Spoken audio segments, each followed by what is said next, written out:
Yosi, Amram, welcome to the conversation today. Thank you, John. Delighted to be here with you again. It is a pleasure to be with you. You're joining us from the Pacific area, I think Northern California is what you said. Yeah, And yeah, and this is the second time we've had a chance to talk.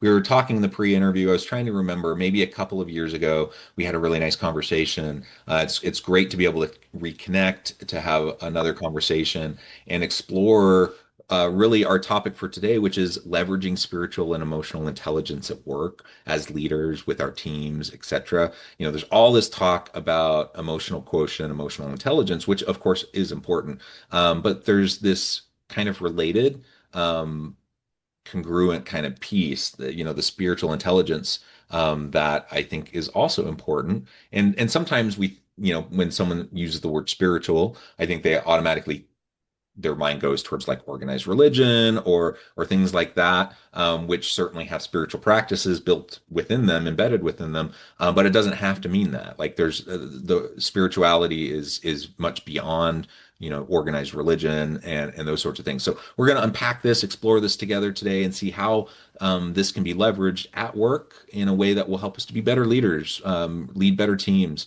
and just have a better experience at work. As we get started, I wanted to share Yosi's bio with everybody.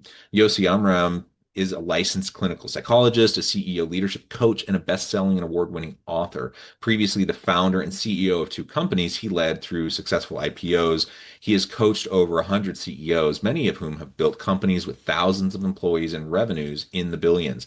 In addition to working with individuals, Yosi works with couples interested in passionate, conscious relationships that serve their psychospiritual healing and growth.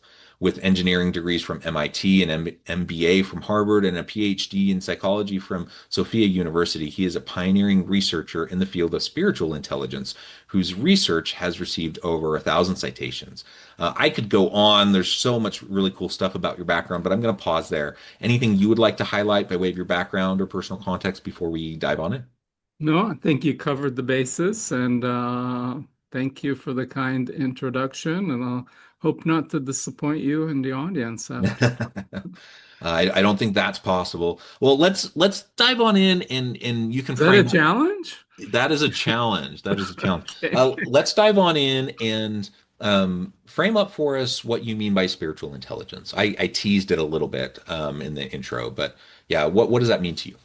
Okay, great. So you mentioned emotional intelligence, and I think that's a great place to start. I mean, up until emotional intelligence came into the zeitgeist, there was a dichotomy in how we thought about emotion and reason. People that are emotional were overly dramatic, and that Yeah. wasn't necessarily a compliment. And then we said, oh, no, but there's emotional intelligence. And what that means is the ability to draw on emotional resources and information and to use that to help us function better in daily life.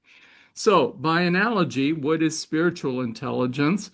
It's the ability to draw on spiritual resources and embody spiritual qualities in daily life to enhance our functioning and well being. So, what are those spiritual qualities and resources that I'm talking about? So these are the qualities that have been celebrated for thousands of years through all the world's wisdom traditions, things like purpose, service, trust, gratitude, compassion, forgiveness, presence, humility, Hmm. and so on.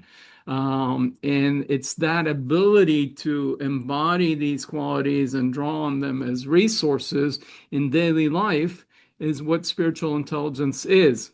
So let me just say a couple other quick things and then I'll pause. One is to distinguish, you've highlighted the difference between spirituality and religion, and that's a very important distinction.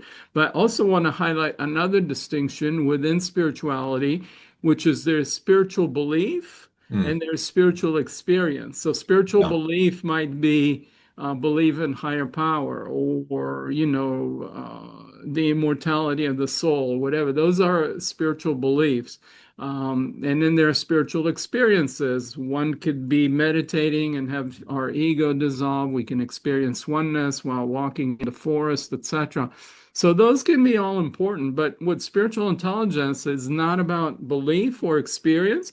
Again, it's about that ability to draw on these qualities and embody them in daily life. So we can go to church on Sunday and pray and do all of that, and then surrender our ego, so to speak, in those environments. And then we come to a team meeting at work and we're trying to prove ourselves right and put other people down in order to elevate ourselves. So we've moved from trying to do what's right to proving ourselves right, which creates a toxic environment and competition and strife within our teams. So I'm just trying to highlight the difference between spiritual experience, belief, and the embodiment of certain qualities in daily life.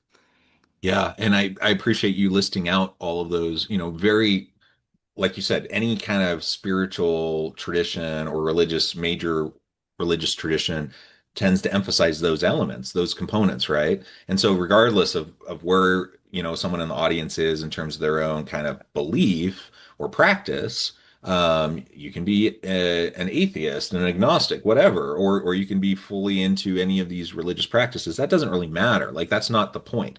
But all of those characteristics, all those different conceptual areas that you highlighted, those are part of the human condition. Like they go back, wisdom thinkers across the ages, across the millennia, and everyone has those experiences. You may label them differently. You may assign, a supernatural, spiritual kind of external kind of power to it. You may say it's your brain chemistry. It doesn't really matter. Like however you want to think about it, doesn't really matter. But the point is, we all experience those things, and learning to lean into and leverage those as a power, as a strength, as something to support what we're trying to accomplish is in and of itself a powerful move. It's like you said earlier with emotional intelligence. Like for the longest time, doing anything emotional was totally taboo. It was like totally seen as something not a leader's not fit who is a quote unquote emotional and reactionary or whatever. But then we see, for example, the emotional intelligence entering the zeitgeist, getting so much more attention. And I think most people recognize the importance of emotional intelligence. You have things like the pandemic, and all of a sudden you can't turn the corner without someone talking about the importance of emotional intelligence or like pointing to the power of empathy and those sorts of things. And Yeah, so, no, just go to ahead. reinforce what you're saying, that somebody could be across the entire spectrum of religion, spiritual, etc. You mentioned I've worked with over 100 CEOs, and they've ranged across the spectrum from devout atheists, if I can say that, to agnostics, to spiritual but not religious, to religious. But as you highlight, it's the embodiment of these qualities of presence and compassion and gratitude, etc., that makes us powerful. And the exciting thing is, as we talked about, these have been celebrated for thousands of years across the world's wisdom traditions. But modern science now, besides my research and all the other research done around spiritual intelligence, the field of positive psychology Yeah. started by Marty Seligman. So they talk about character strengths and values in action. And they've identified 24 qualities for good life. So psychology is no longer just interested in healing trauma and dysfunction and disease and pathology, but what leads to good life. And the qualities that Marty Seligman identified, the 24, over half of them map directly with the qualities of spiritual intelligence that came through in my research. So these are things like hope and trust and gratitude and humor and transcendence and so on. So there's modern science that highlights and aligns with this.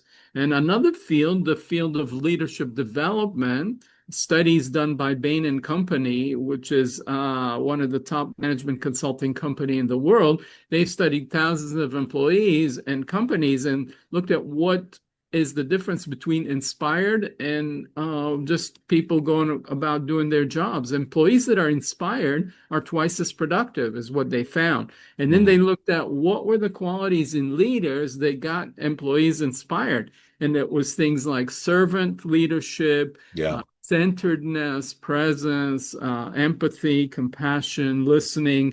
So all these quote unquote soft skills that fall under the categories of emotional intelligence and spiritual intelligence that that make leaders more inspiring, that results in employees that are inspired, that are twice as productive as people just trying to earn their paycheck. So modern science is now validating what the traditions have been saying for thousands of years, that this leads to the good life for, better business, better bottom line, but also more fulfilled life. It's pro-individual and it's pro-social. When we act and embody these qualities, we're happier, more fulfilled, and we have positive effect on people around us, and we're more productive.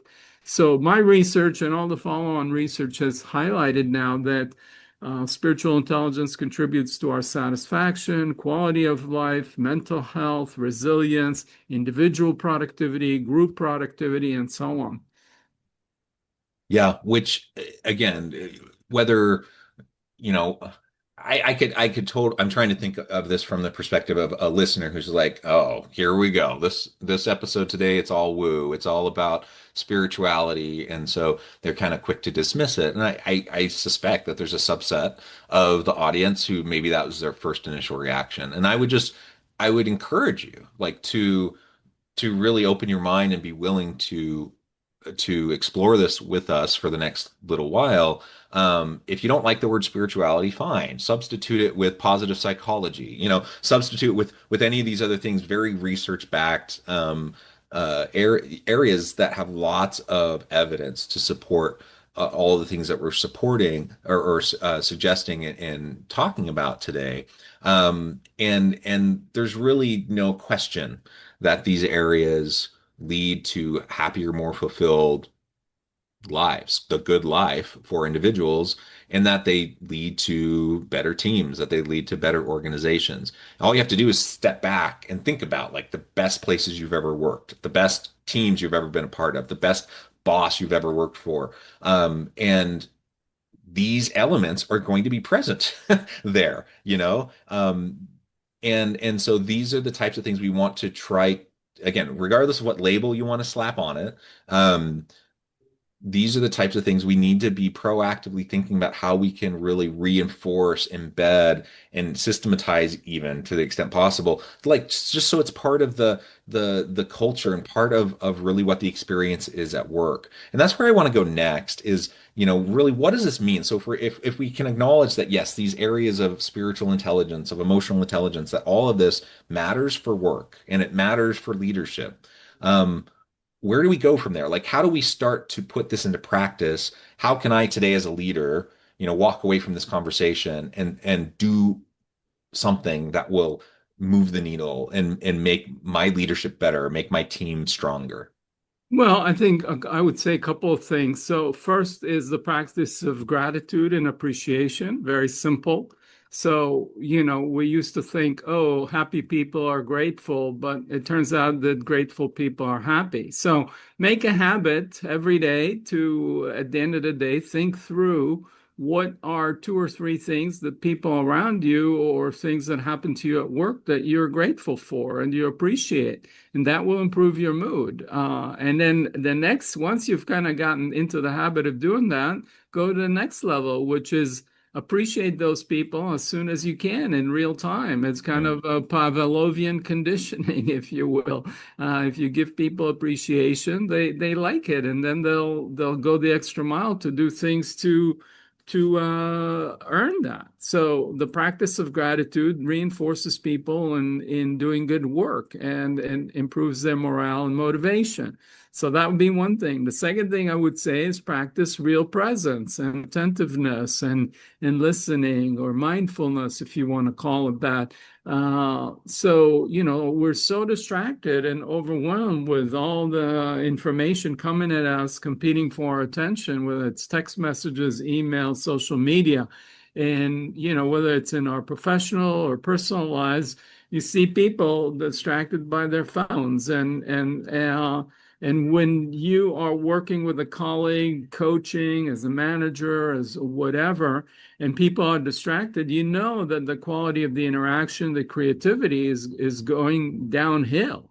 Hmm. So practice being present, attentive, listening, and the quality of human connection and interaction goes up, and the creativity and the productivity grows up.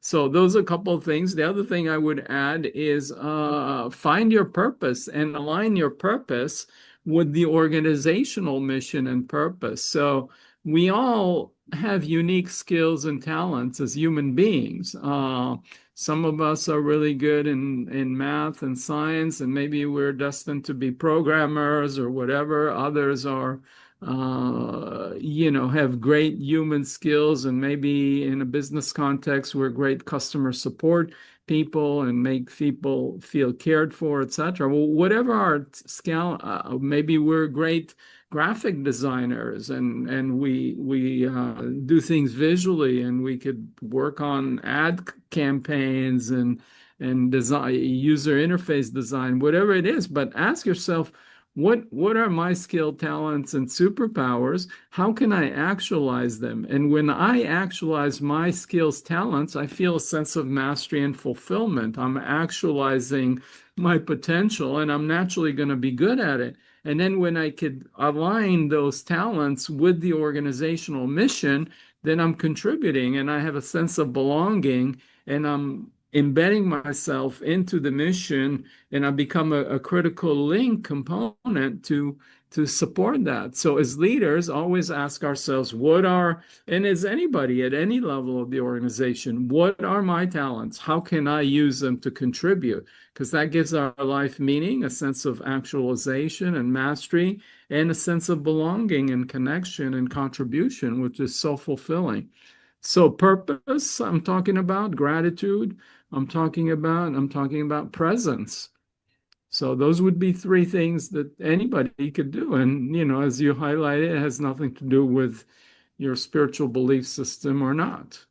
Yeah. But, the reason we call this spiritual intelligence is because, these are things that are common to the world's spiritual traditions. In my research, when I interviewed people across all the world's traditions, 71 teachers, regardless of their theology, cosmology, belief system, these were the qualities they emphasized that lead to good life. And as I said, those came out also in the research from positive psychology. One other thing, why I call it spiritual intelligence, is, and when you think about what we do as leaders, we normally say leaders inspire. One of my first Harvard Business School cases was managers and leaders. Are they different? The same.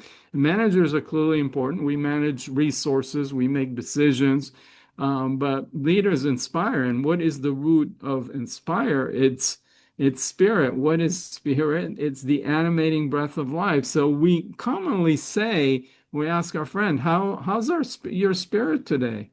Or we hear a talk, we see a movie, we read a novel, a poem, whatever it might be, a song, and we say, I feel inspired. Well, what is that?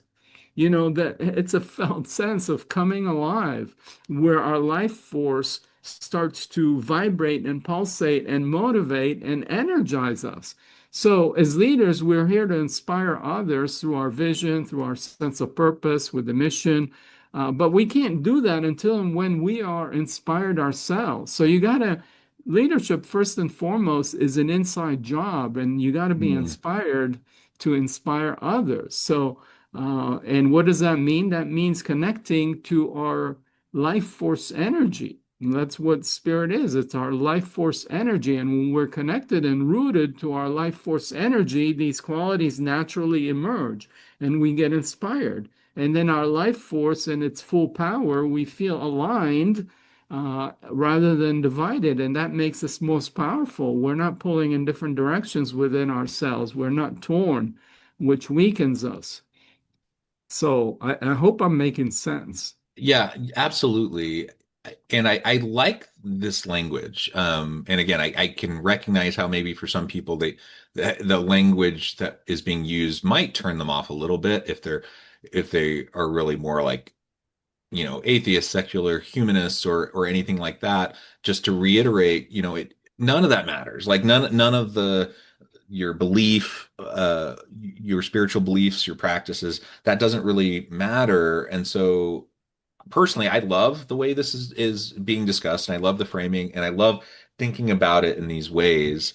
And I was raised religious. I'm not religious, so to speak, now, like in terms of traditional organized religion, but I do consider myself a spiritual person, in part because, like you said, all of these different pieces resonate with me. They're important parts of just being human and human connection, and regardless of where someone may be at in their own kind of religious belief. And so uh, as we think about how this will resonate with you, or with your team. Yeah, be thoughtful about that.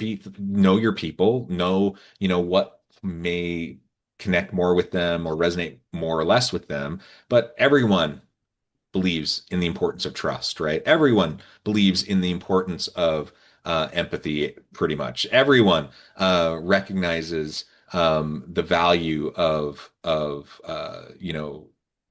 being a servant-oriented leader. Like all of these things are just so vital, and you can frame them up in a way that's going to be helpful for your team, and you can model in a way that's going to be helpful for your team. You said something a few minutes back that I want to double click on, and that is like I can't model passion, excitement, hope, energy, enthusiasm, all of those things, meaning and purpose. I can't model that for my team and expect that from them or hope for that from them if I don't first have that in myself, right? So Yeah, if you can fake it for a while, but that's going to people can feel, tell, yeah, yeah. yeah, You can tell, and when we fake it, we feel yucky within ourselves, and after a while, we get exhausted. yeah, it's exhausting putting up that front is exhausting. And unless you're a really good actor, everyone is going to be able to tell. All it's going to do is erode trust, not build trust, because people can tell you're not being authentic.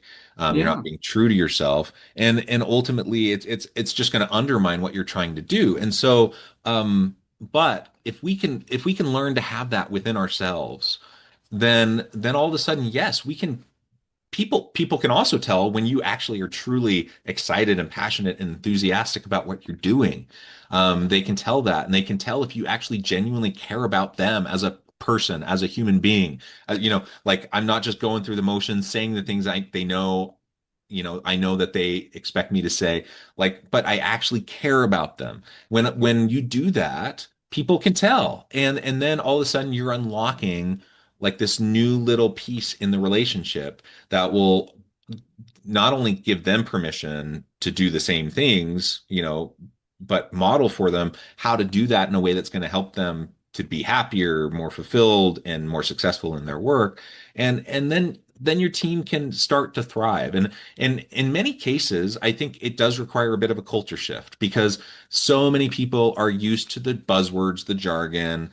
They've had leaders who are not authentic, and they've seen it over and over again where people say one thing and do another. And so I think people are guarded and they're skeptical. And it may take you a little bit of time as a leader coming to them in an authentic way. It may take a little bit of time to build that trust, but it does become contagious as you're genuine, and as so if you're struggling to feel that passion yourself, that's a great place to start. Like, where can you find your meaning and your purpose? Where can you find your passion? And then start to find authentic ways to express that to your team, and to share that with them, and to share your appreciation for them and what they're doing in genuine ways. All of that can then you start to build on that, and the building blocks towards a really great dynamic culture. Yeah, and just to reinforce what you're saying about authentic and so on, all the research on leadership, one of the top qualities people look for in leaders is integrity. So you're talking about walking the talk, and the trust is built as people feel your genuineness. If you You could have all the great corporate values posted in conference rooms or whatever, but trust is eroded if you're not living it. So, integrity and that authentic alignment and walking the talk is super crucial for leaders to trust, Yeah. to be built throughout the culture. Yeah, 100%. Well, Yossi, this has just been a really great conversation. I know at the time I need to let you go here in a minute, but before we wrap things up for today, I wanted to give you a chance to share with the audience how they can connect with you, find out more about, where they can learn more about your work, your team, and then give us a final word for today. Okay, great. So they can connect with me. First, you can get my book if you want to learn more about it. It's called Spiritually Intelligent Leadership: How to Inspire by Being Inspired. It's available, wherever books are sold online and elsewhere. There's also a website called spirituallyintelligentleadership.com or si-leadership.com, and you can go there. And I have several resources online, and I host free webinars once a month that people can join and so on. One other thing I would say about the book and about developing these qualities, you can read it and say, yeah, gratitude is good, presence is good, purpose is good, but you got to practice it and develop the muscles. You don't just read a book about physical fitness and say, yeah, I need to be healthy, I need to eat a good diet, I got to go to the gym and exercise. You got to go and do the work and exercise those muscles. So the same is with these qualities. You got to build a practice of gratitude. You got to build a practice of presence. You got to build, all these habits. And the book goes through case studies with leaders, my client CEOs, and how they face challenges and how cultivating these qualities or working on them, invoking them, addresses those challenges. And then there are exercises that people could do on their own. So basically, people can use it as a workbook and to deal with what we're all dealing with and building these new habits and new approaches. So I would just emphasize that this is a journey for development and an exciting journey for actualizing more of our potential. It's not like, oh, I read about emotional intelligence. It's important, and now I'm emotionally intelligent. No, Yeah. you got to practice. We all have outbursts of anger or whatever it might be, and we just kind of practice over time how to get better regulated, more mindful, more aware, more empathic, more compassionate, open our hearts, and integrate our hearts and our minds and our bodies. And so, I'm just saying it's an ongoing practice, and but it's a rewarding journey. We feel good as we develop. Absolutely. Yosi, it's been a real pleasure. I encourage the audience to reach out, to get connected, find out more about what Yosi can do for you. Check out the book. And as always, I hope everyone can stay healthy and safe, that you can find meaning and purpose at work each and every day. And I hope you all have a great week.